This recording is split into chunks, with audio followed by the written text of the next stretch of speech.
بالله السميع العليم من الشيطان الرجيم. بسم الله الرحمن الرحيم. وإذا قيل لهم أنفقوا مما رزقكم الله قال الذين كفروا للذين آمنوا أنطعم من لو يشاء الله أطعمه إن أنتم إلا في ضلال مبين. حضرات محترم، عمومی طور پر دنیا میں یہ بات سمجھی جاتی ہے کہ جس کے پاس مال و دولت نہیں ہے، جو فقط کی زندگی بسر کر رہا ہے، یہ انسان آزمائش میں ہے.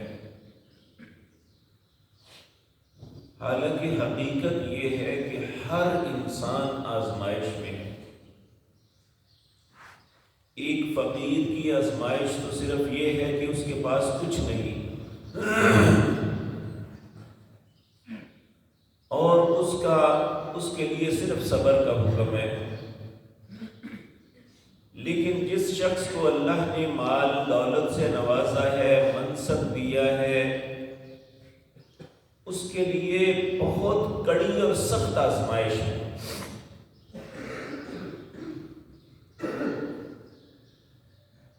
کہ وہ اللہ نے جو اسے مال دیا ہے یا اللہ نے اسے جو منصب دیا ہے، وہ اس کا حق ادا کر رہا ہے یا نہیں.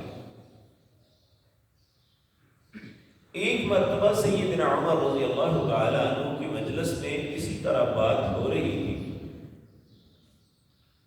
تو آپ نے فرمایا کہ جو مالدار ہیں ان کی آزمائش بڑی سخت اور لمبی ہے. سیدنا عبد الرحمن بن عوف رضی اللہ تعالی عنہ کی ایک مالدار آدمی تھی. آپ نے کہنے لگے امیر المومنین یہ کیسے ہے؟ آپ نے فرمایا تمہیں بھی بتاتا ہوں. آپ نے ایک غریب صحابی اسے بلایا، ایک بڑا سا پتھر اس کے اوپر کھڑا کر دیا، اسے پوچھا تیرے پاس کتنے پیسے؟ کہنے لگا کوئی بھی نہیں، مزدوری کرتے ہیں کھا لیتے ہیں. انہوں نے کہا تیری کتنی پراپرٹیز ہیں؟ کہنے لگا کوئی بھی نہیں. آپ نے فرمایا چلو. پھر سیدنا عبد الرحمن بن عوف کو کھڑا کیا اسی مقام پہ، اور ان کے پاس جو اثاثے جو پراپرٹیز تھی ان کی تفصیلات لینی شروع کر دی. جب وہ تفصیلات بتاتے رہے اور آپ انہیں لکھواتے رہے، یہ ایک لمبا عرصہ ہو گیا. آپ فرمانے لگے عبد الرحمن کیا یہ چھوٹی آزمائش ہے کہ جو کچھ تیرے پاس ہے مجھے معلوم ہے کہ یہ رزق حلال سے تو نے حاصل کیا ہے، اور تم اس کا حق بھی ادا کر رہے ہو، یعنی غرباء کو دینے میں بھی بخل نہیں کرتے. لیکن اگر یہی سب کچھ جو تیرے پاس ہے اس کا پوچھ لیا گیا کہ کہاں کہاں سے کس طریقے سے خریدا اور کس طریقے سے معاملہ رکھا، تو مجھے بتا کتنا وقت لگ جائے گا قیامت کے دن بھی. اور وہ شخص جو ہے اس نے تو دو لفظوں میں کہا نہ میرے پاس مال ہے نہ میرے پاس اثاثے ہیں، اور وہ چلتا بنا. بلکہ نبی کریم صلی اللہ علیہ وسلم نے ایک مرتبہ یہ بات ارشاد فرمائی کہ ایک امیر آدمی اور ایک غریب آدمی دونوں ہی اچھے ہیں، تو جب جنت کی طرف جائیں گے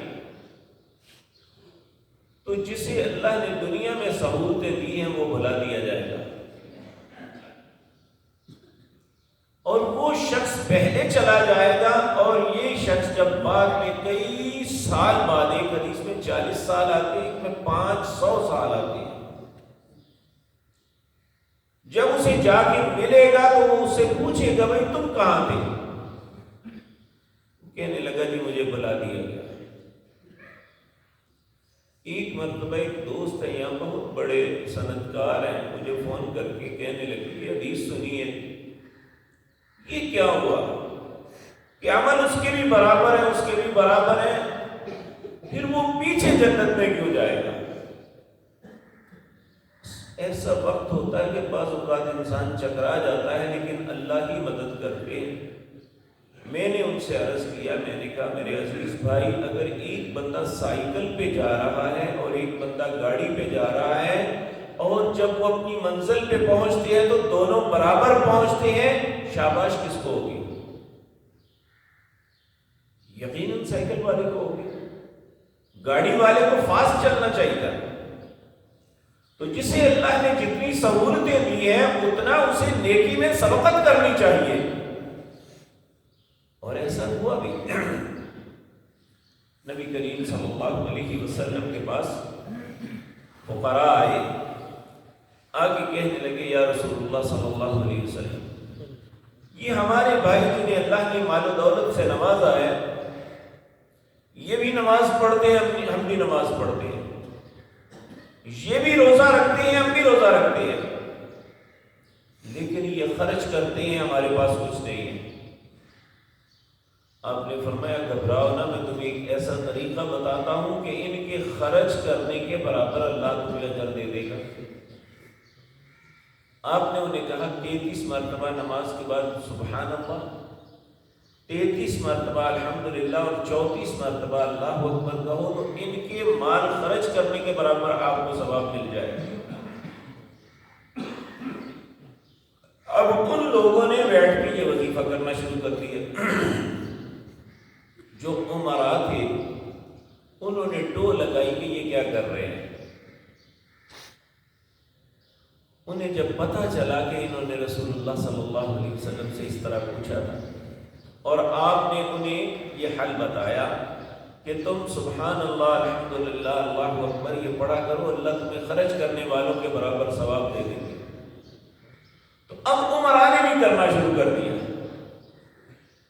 تو جو غرباء ہیں پھر رسول اللہ کے پاس آئے کہ یا رسول اللہ، ہم بھی نماز پڑھتے ہیں، وہ بھی پڑھتے ہیں، ہم بھی روزہ رکھتے ہیں، وہ بھی رکھتے ہیں، وہ خرچ کرتے ہیں، ہمارے پاس نہیں تھا، آپ نے حل بتایا، اب وہ وظیفہ بھی کرنے لگے ہیں۔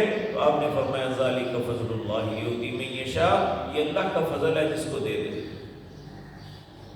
تو یاد رکھیں، اگر مالدار اپنا حق ادا کرتا ہے جو اللہ نے اسے مال کی وجہ سے دیا ہے تو انشاءاللہ وہ بہتر ہے۔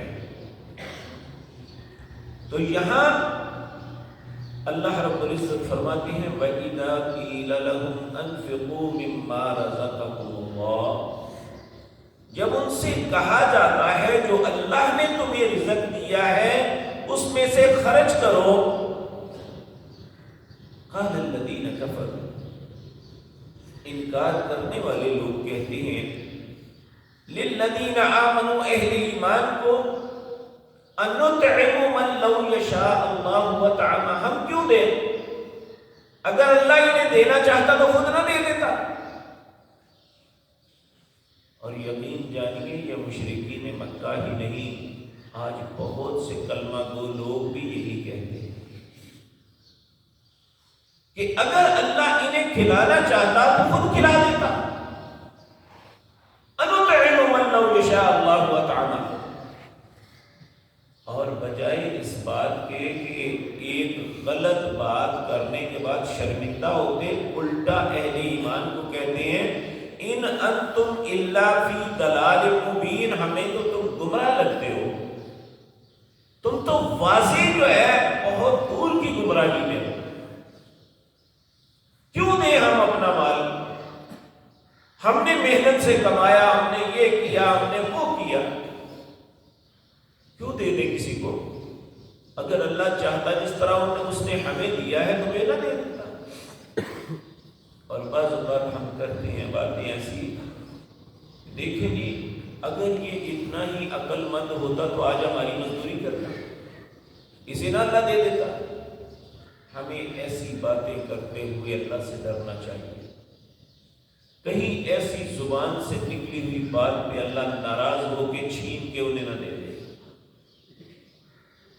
آج کتنی فیکٹریوں والے، بہت بڑے بڑے لینڈ لارڈ، بڑے بڑے ٹریڈنگ کرنے والے ایسے ہیں جو کل مزدوری کرتے تھے، اگر اللہ انہیں دے سکتا ہے تو انہیں بھی دے سکتا ہے۔ اور یاد رکھیں اللہ اگر چاہتے تو سب کو برابر میں تقسیم کر دیتے ہیں۔ عموماً یہ بڑا آج کے دور کے فتنہ پرور لوگ نعرہ لگاتے ہیں جی مال کی منصفانہ تقسیم ہونی چاہیے، سب کو برابر ملنا چاہیے۔ اللہ کہتے ہیں اگر میں سب کو برابر دیتا تو دنیا کا نظام کبھی نہ چل سکتا۔ اس نظام قدرت کو چلانے کے لیے ضروری ہے کہ میں آپ کے لیے مجبور ہوں، آپ میرے لیے، میں آپ کی ضرورت ہوں، آپ میری ضرورت ہے۔ جب تک ہم ایک دوسرے کی ضرورت رہیں گے یہ کائنات کا نظام چلتا رہے گا۔ جب میں بھی مستغنی ہو جاؤں گا، آپ بھی مستغنی ہو جائیں گے، تو نظام قدرت کبھی نہیں چل سکے گا۔ اگر ہر کو اللہ نواز دے مال سے تو کون کس کا کام کرے گا؟ اور اگر سب سے چھین لے تو کون کسی کو کام دے گا؟ یہ ساری باتیں ایسی ہیں، اگر اللہ نے مال و دولت سے نوازا ہے تو اس کا شکر یہ ہے کہ غرباء کا دھیان رکھا جائے۔ نبی کریم صلی اللہ علیہ وسلم جب اس دنیا کو چھوڑ کے دار البقاء کی طرف جانے لگے تو آپ نے زندگی میں آخری 2 نصیحتیں کی تھی۔ پہلی نصیحت آپ نے یہ کی تھی الصلاۃ الصلاۃ الصلاۃ، لوگوں نماز کے معاملے میں کوتاہی نہ کرنا۔ اور دوسرا آپ نے فرمایا وما ملکت ایمانکم، تمہاری زیر نگی نیچے کام کرنے والے لوگ جو ہیں ان کا خیال رکھنا، ان کے ساتھ ظلم و ستم نہ کرنا۔ اسلام تو ایک ایسا مذہب ہے، سیدنا انس بن مالک رضی اللہ تعالی جب نبی کریم صلی اللہ علیہ وسلم مدینہ منورہ آئے، سیدنا انس کی والدہ اپنے بیٹے کو لے کے رسول اللہ کی خدمت میں حاضر ہوئی۔ عرض کیا یا رسول اللہ میرے پاس اور کچھ نہیں ہے، یہ ایک میرا بیٹا ہے اور یہ لکھنا پڑھنا جانتا ہے، یہ اسی طرح ہے جس طرح آج کوئی کہے کہ میرے بیٹے کے پاس ماسٹر ڈگری ہے۔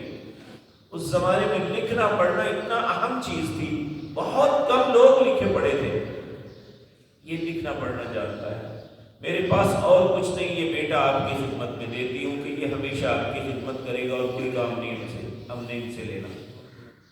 10 سال تک سیدنا انس بن مالک رضی اللہ تعالیٰ عنہ نبی کریم صلی اللہ علیہ وسلم کی خدمت میں معمول رہے۔ آپ نے 10 سال کے بعد یہ گواہی دی کہ رسول اللہ نے ایک مرتبہ بھی نہ مجھے تھپڑ مارا، اور کبھی بعض اوقات مجھ سے کوتاہی ہو جاتی تو آپ نے کبھی نہیں کہا یہ کیوں نہیں کیا، یہ کام کیوں کیا ہے۔ آپ اتنے رقیق القلب، اتنے اچھے دل کے انسان تھے، آپ اپنا غصہ اپنے اندر پی لیتے لیکن کبھی دوسرے کو نہیں کہتے۔ اگر ہم یہ بات اپنی دل میں لائیں کہ دیکھیں جی ان کو کام لینے کے لیے سختی کرنی پڑتی ہے، تو میرے عزیز بھائی اتنی سختی ہونی چاہیے کہ جو جائز ہے، یہ نہیں کہ ہم انہیں غلام سمجھ کے یا یہ سمجھے کہ ہمارے پاس ملازم ہے تو جو مرضی کرتے رہے۔ یہ بہت بڑی آزمائش ہے، وہ تو بیچارہ صبر کر جائے گا، لیکن ہمیں جو بھگتنا پڑے گا وہ بڑا مشکل ہے۔ اللہ رب العزت ہر انسان کو جسے نہیں دیا اسے صبر کی توفیق دے، اور جسے اللہ نے عطا کیا ہے اللہ اس کا حق ادا کرنے کی توفیق عطا فرمائے۔ اقول قولی ھذا واستغفر